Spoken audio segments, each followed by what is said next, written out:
박수 치고. 이게 녹화인데, 왜냐면 제가 쓸데없는 소리도 많이 하거든요, 강의 중에.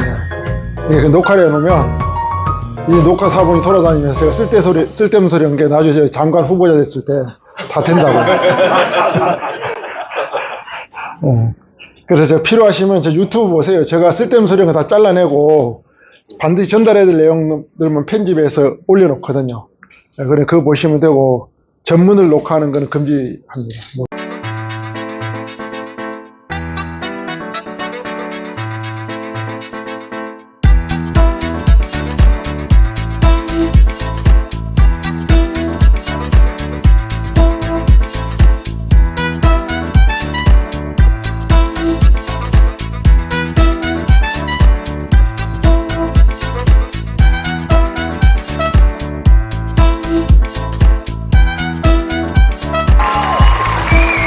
주권을 발행하지 않고 주식을 양수했다 이거예요. 증여라 양수했을 때 그게 무효입니까? 유효합니까? 원칙적으로는 무효입니다. 무효인데 창업한 지가 6개월 이상이 되면 그 문제 있는 게 치유된 걸로 봐요.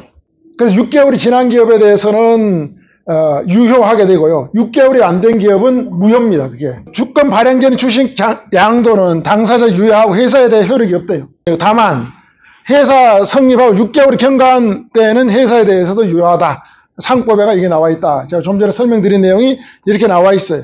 그럼 주권은 여러분들 대표를 만나서 주권 발행됐냐, 주권 발행하십시오라고 이야기하고 싶은데 이 주권 발행을 어떻게 하면 될까요? 주권 발행 절차가 어려울까요, 쉬울까요? 누워서 떡 먹는 것보다 더 쉬워요. 누워서 떡 먹으면 목이 맥힐 수도 있고 눈에 그 가루가 들어올 수도 있잖아요. 더 쉬워요. 그거 알려드릴까요? 주권 발행을 해야 될 기업들이 거의 다 주권 발행을 해야 돼요. 특히 이러한 구조에 있는 기업들은 주권 발행을 특히 해야 되는 거죠. 주권 발행을 할 수 있는 인쇄소가 등록된 인쇄소가 있어요. 그럼 주권 발행하는데 한 기업당 비용이 얼마나 들어갈까요? 한 15만 원 정도 들어가요. 자, 15만 원 정도 들어가서 주권 발행 갖다 줘요. 이렇게 필요성 설명해주고 그 대표들이 좋아할까요? 싫어할까요? 좋아하죠. 그런데 쉽게 일해줄 수 있는데도 주권 발행의 필요성을 모르고 있기 때문에 지금 안 하고 있을 뿐인 거예요. 아마 여러분 다녀보면 10군데 가보면 8군데가 주권 발행이 안 돼 있어요. 그만큼 뭐죠? 수요가 많다 적다? 많다는 거죠. 네? 주권이라는 게 뭐예요? 주식하고 어떤 차이일까? 주식을 증서로 발행된 걸 보고 주권이라고 그래요. 지금 주식이 눈에 없죠? 안 보이잖아요. 증서가 있어야 되잖아요. 보험증서처럼 있어야 되는데 보험증권처럼 보험증권이라고 그래요. 증권이라고. 요거는 주권, 이렇게 실물이 있어요. 요걸 이제 발행해 주는 거예요. 주권 발행을. 대표님 주권 발행해 왔습니다. 관리는 어떻게 주권 발행자들 이렇게 정리해놓고 잘 관리하세요라고 이야기해주고 오면, 고맙다 그러지 않겠어요? 그런데 지금 지배구조로 봤더니 사장님도 있고 자녀도 있고 그런데 섞여 있는데 자녀는 5천원짜리도 없고 나중에 상속 때 10만원짜리 있을 터인데 뭘 판 걸로 볼까요? 물어보거든요. 대표들한테. 대표 뭐라 그럴까요? 글쎄, 없다던데 세금이? 예. 세법에 보면 뭐가 있다고요? 선입선출 원칙에 의해서 5천원짜리 파는 걸 보니까 현재 구조에서는 다 세금이 부과가 됩니다. 그리고 이 목적성, 상속세 제한 마련에 대해서 상품 가입한 거는 오케이인데 구조를 정리를 안 해놨기 때문에 세금이 다 나옵니다. 그래. 대표가 뭐라고 그래요? 그런데 왜 그런 컨설팅을 앞에 와 보험 넣고 그러냐 이야기를 하거든, 저한테. 디테일함이 떨어져서 그런다라고 이야기해요. 저는 그런 경우에 어떻게 해줍니까? 서비스로 제가 해서 줘요. 자, 이거예요, 이제. 증여 후 감자. 아까 제가 그림으로 설명했던 거죠. 사장님이 이제, 주식을 6억까지는 세금 없죠. 그죠? 6억까지는 없으니까 9억을 준다네요. 왜? 배우자한테 6억. 자녀 둘이 있으니까 1억 5천, 1억 5천. 1억 5천은 공개받으니까 1억에 대해서 세금이 몇 프로요? 10%죠. 약 한 900만 원 정도 세금을 내고, 총 9억을 준다는 거죠. 9억을 줘서 어디다 하는 거죠? 회사에다가 팔아서 감자 대가를 9억을 받고, 근데 배우자와 자녀들은 시가가 상승됐으니까 차익이 발생되지 않았죠. 차익이 발생되지 않았으니까 이제 세금을 안 내고 9억을 받아온다. 그래서 이런 이제 전체적으로 보면 세금 증여세 낸 것까지 계산 빼보면 한 9억 팔고 8억 8천 정도 실수령액이 되는 거다. 8억 8천 갖고 뭐 하라고 그랬어요? 예전에는 돈 만들어줬잖아요. 그래서 자부자 계약을 하라고 그랬어요. 자녀가 돈이 나왔으니까 피보험자는 아버지로 해서 보험 내주면 어떻게 됩니까? 사망보험이 나오면 세금 있어요, 없어요? 없잖아요. 아들 돈으로 넣은 거니까. 이제 이런 활용도 많이 했다라고 보시면 될 것 같습니다. 이게 이제 상속감자의 그림이 뭐다? 사망한 이후에 하는 거니까 사장님이 주식을 상속인들한테 상속이 될 거고, 근데 중요한 건 이 사람들이 기존에 주식을 갖고 있으면 선의손실에 의해서 이게 먼저 팔린 걸 보니까 차익이 나와버린다. 그래서 주권 발행을 통해서 하면 차익이 안 나오게 조정이 가능하다라고 설명을 드리고 왔습니다. 이렇게 되면 아까 바로바로 팔면 안 된다고 그랬었죠. 제가 강의할 때. 어떻게 해야 된다? 세법에 박혀서 1년간 기다렸다 팔아야 된다라고 보시면 돼요. 여기는 이제 부부가 교차한 증여로 해서 이제 세금이 추징된 사례를 좀 설명드리면요. 먼저 사장님이 이 그림을 좀 그려볼까요? 이게 어떻게 된 거냐면 주식을 사장님이 갖고 있던 주식을 먼저 누구한테 주냐? 배우자한테 줘요. 배우자한테 줬어. 6억을. 6억을 주고 세금 없죠. 그런데 도로 받아가지고 배우자가 도로 6억을 줍니다. 그리고 대표가 법인한테다가 팝니다. 그래서 법인이 팔아서 6억을 사장님은 받죠. 받아서 이게 가지금하고 상계를 합니다. 이런 경우에요. 이런 경우 이건 이제 과세가 된 겁니다. 자, 왜 이렇게 했을까요? 지금 기본적으로 배우자까지 갔으면 배우자가 법인한테다 이렇게 팔면은 돈이 누구로 가요? 배우자한테 가니까 가지금 재원을 마련할 수 없으니까 도로 자기가 판 걸 넣으려고 이렇게 이제 수를 쓴 거죠. 왜 이게 문제가 되냐? 사장님이 배우자한테 줬을 때 증여를 했죠. 증여 개념이 뭐냐? 준 사람은 자산이 마이너스가 나야 되고 받은 사람은 플러스가 나야 되죠. 자, 6억 줬을 때 사장님은 마이너스죠. 배우자는 플러스죠. 다시 도로 줘버렸네. 그럼 배우자가 뭐가 돼요?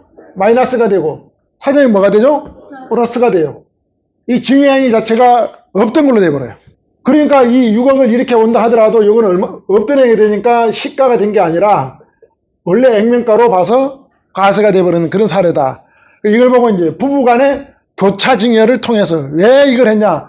사장님도 6억을 줄 수 있죠. 또 배우자도 6억을 줄 수 있죠. 서로 쌍방간에 줄 수 있기 때문에 이게 가능하다라고 설명을 해서 진행을 했던 거예요. 다른 이제 컨설팅 했던 그 분들이 이 부분에 대해서 이제 과세를 했다라고 보시면 돼요. 교차증여죠. 1차 행위 이제 이렇게 증여를 한 겁니다.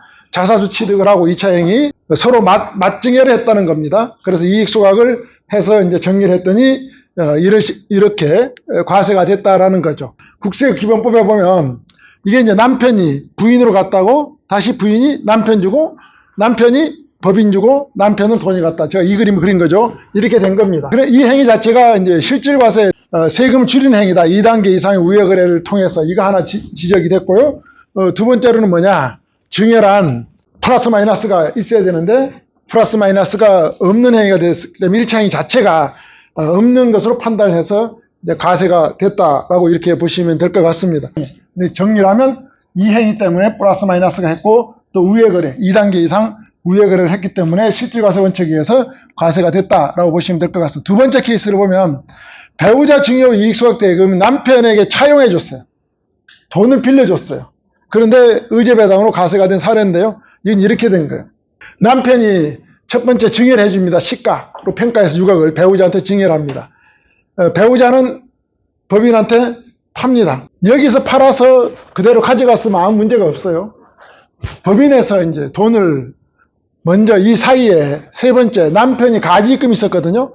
가지입금을 상환을 합니다. 어떻게 상환하냐? 대출을 받아요. 남편이 대출을 받아가지고 그 돈을 법인한테 넣어주는 거예요. 법인한테 넣어주고 이 돈을 이제 배우자가 받습니다. 이 돈을 배우자가 받아서 이 돈을 이제 양도대금을 누구한테 줄까요? 배우자가 남편한테다가 줍니다. 그래서 이 돈을 상환하게 합니다. 그래서 대금 약정은 무이자하고 이렇게 해서 그림상으로는 그럴듯하죠. 자, 이게 성립되려고 그러면 이제 뭐가 성립돼야 되냐? 좋아, 이거 다 맞는 것 같아. 자, 여기서 국세청 물고 늘어진 게 요거였어요. 무이자로 주는 게 맞냐? 이자를 안 받았다라는 거고요.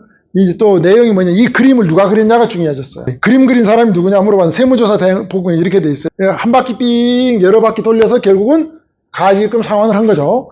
금전대차 형식을 빌어서 형식적 가장거래다.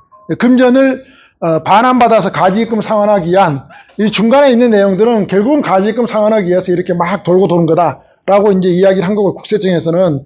두 번째로는, 소각행위를 하기 위해서 증여 양도 다단계를 거쳐서 의제배당에 대한 소득세 회피 목적의 가장거래다라고 이제 봤던 거고요. 세 번째로는 배우자 간 거래는, 이 배우자 간 거래는 이익소각 전제로 하였다고 남편이 답을 했고, 네 번째로는 사전에 자문을 받아 기획을 했다. 기획을 했다는 거고요. 다섯 번째로는 배우자는 증여 및 양도에 관여한 사실이 없다고 답변했다. 이게 여기 가장 커요, 이게. 이게 내가 받았잖아요, 배우자가. 그럼 내 재산이에요? 누구 재산이? 내 재산이잖아요. 내 재산인데 내가 재산권 행사를 안 했다는 소리예요. 그러니까 이건 뭐죠? 아, 이게 준 행위 자체가 문제가 있는 행위다라고 본 거예요. 제가 봐서는 1, 2, 3, 4는 어느 정도 소명이 가능한 내용인데 5번은 나는 몰라 왜 내 이름을 도용해서 갖다가 썼어 이 내용인 거거든요. 대개 보면 이제 조사를 할 때 질문지를 줍니다. 질문지를 말로 한 질문지를 주면 질문지에 막 물어보는 게 한 30개 문항 정도 돼요. 질문지를 누구한테 주냐면 이 사람한테 주고 이 사람한테 줘요. 그러니까 당황하잖아요. 그러니까 이게 무슨 상황을 어떻게 할지를 생각을 안 하고 그냥 그대로 있는 대로 써버려요. 그러면 이제 대조를 해보면 허점이 나오거든요. 근데 물어볼 때 보면 앞에서 4번에 물어봤던 걸 또 8번에 가서 또 꼬아서 또 물어봐요. 이런 내용을 국세청에서 원하는 답을 가져가기 위해서 물어본다. 실무를 해본 사람들은 추후에 어떤 내용이 나온다는 걸 다 알거든요. 그래서 그런 답변만 잘해줘도 국세청에다 소명을 할 수 있는데 누가 했냐 그러니까 뭐라고 한 겁니까? 사전에 자문받았다 기획했다는. 기획했다는 건 무슨 기획을 했다는 소리예요? 무엇을 기획했다는 겁니까? 세금 탈세를 위한 기획을 했다는 거잖아요. 공모를 했다는 거잖아요. 나는 가만히 있었는데 와가지고 이거 하자라고 기획을 했다는 거예요. 그럼 결국은 뭐냐? 세금을 줄이려고 와서 했다는 거죠. 똑같은 행위를 두고도 의도성을 어떻게 가져가냐에 따라 달라진다라고 보시면 될 것 같습니다. 그래서 이런 행위를 하고 나면 세무조사, 왜 세무조사가 나왔어요? 아까 이익잉여금을 빼갔기 때문에 세무조사가 나온 거죠. 이 세무조사가 나왔을 때는 어떻게 대응해야 된다는 대응 매뉴얼까지 다 알려주고 해야 된다라고 보시면 될 것 같아요. 유상감자 계약체의 사례를 좀 볼게요. 김포에 있는 주물 주조업이었어요. 매출액은 85억 정도 됐어요. 가지입금이 한 22억 있었어요. 여기는 니즈가 뭐였을까요? 사장님이 가지입금 정리하는 게 니즈죠. 이 가지입금을 이제 저희가 정리를 해보면 여기는 얼마를 정리했냐 9억 정도를 정리를 했거든요. 가지입금을 9억을 정리했을 때와 안 했을 때 효과 측정을 해주는 겁니다. 가지입금을 9억 정도 정리를 해주면 대략적으로 인정이자 절감액이 한 6,200만 원, 그 다음에 인정소득 처분된 게 연간 690만 원, 법인세 절감한 게 연간 1,370만 원, 가지입금 원금 9억 상환을 해줄까, 대신용도 상승 효과와 세무조사 리스크 감소가 있다라고 이렇게 됐는데요. 여기는 어떤 방법을 했냐면 부인이 남편한테 줬어요. 구조를 잘 봐야 되는데 여긴 지분이 주식이 어떻게 있었다는 거예요. 남편과 부인이 같이 주식을 갖고 있었다는 거죠. 그럼 누구 주식을 준 거예요? 부인 주식을 준 거죠. 이렇게. 그래 감자 대가로 가지입금을 정리를 했다라는 거고요. 감자 대가는 이제 감자는 9억만 했다는 소리죠. 배당 1억 1,500 갖고 정리를 했어요. 9억 8천만 원 정도의 효과가 있는 거예요. 안 했을 때. 10년 동안 쭉 풀어서 놓고 보면 가지입금 9억 정도 정리하면 17억 3천 정도 사장님이 이득을 본 거예요. 대신용도 상승 무용 효과를 제외하고도 이 기업은 이제 정리를 이렇게 해줬죠. 저는 항상 이제 장부를 바꿨냐고 물어봐요. 실행을 했다는 거죠. 가지입금을 이렇게 정리를 해줬어요. 기말 기초자본금이 6억이었어요. 여기 보시면 6억, 자본금 6억. 근데 컨설팅하고 나오니까 4억 1,200으로 줄었네. 그러면 이게 유상 감자를 했다는 거예요. 자본금 줄었으니까 이익 소각을 했다는 거예요. 유상 감자를 했다는 거예요. 여기가 만약에 이익 소각을 했으면 6억 그대로 있고 이익잉여금이 줄어들 건데 여기는 유상 감자를 했다. 회사에서 감자 대가를 9억을 줄 돈이 없었어요. 배우자가 갖고 있는 9억을 사장님한테 줬어요. 사장님이 이제 누구한테 판 거예요? 법인한테 팔았죠. 이 법인에 9억 돈이 없다는 거예요. 돈이 없으니까 이 가지입금하고 상계 처리를 해버렸어요. 상계 처리하면 돼요, 안 돼요? 상계 처리하면 안 된다고 계속 그랬잖아요. 상계 처리하면 안 되는 건 뭐냐? 배우자가 받을 권리가 있는데 사장님이 갚아야 될 돈하고 상계 처리하면 안 된다는 거고요. 내가 갚아야 될 돈이고 내가 받아야 될 돈이잖아요. 그럼 상계가 가능합니다.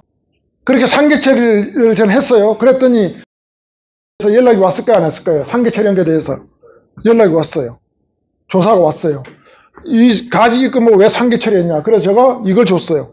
감자 대가로 가지기금을 상계한 것이 법률상 원인 없이 이루어진 것으로 볼 수 없으므로 가지기금은 뭐 그래 상계 처리 가능하다고 했잖아.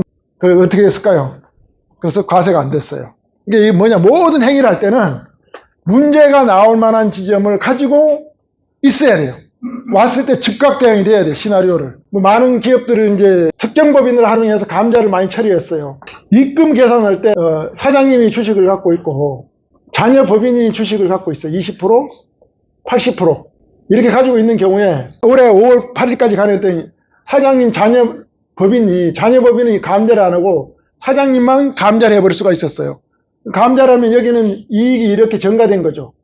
80%만큼 증가, 80%가 80억이에요. 80억에 대해서 이익금을 법인에서 법인세로 내면 돼요. 주주는, 자녀법인 주주는 안 내요.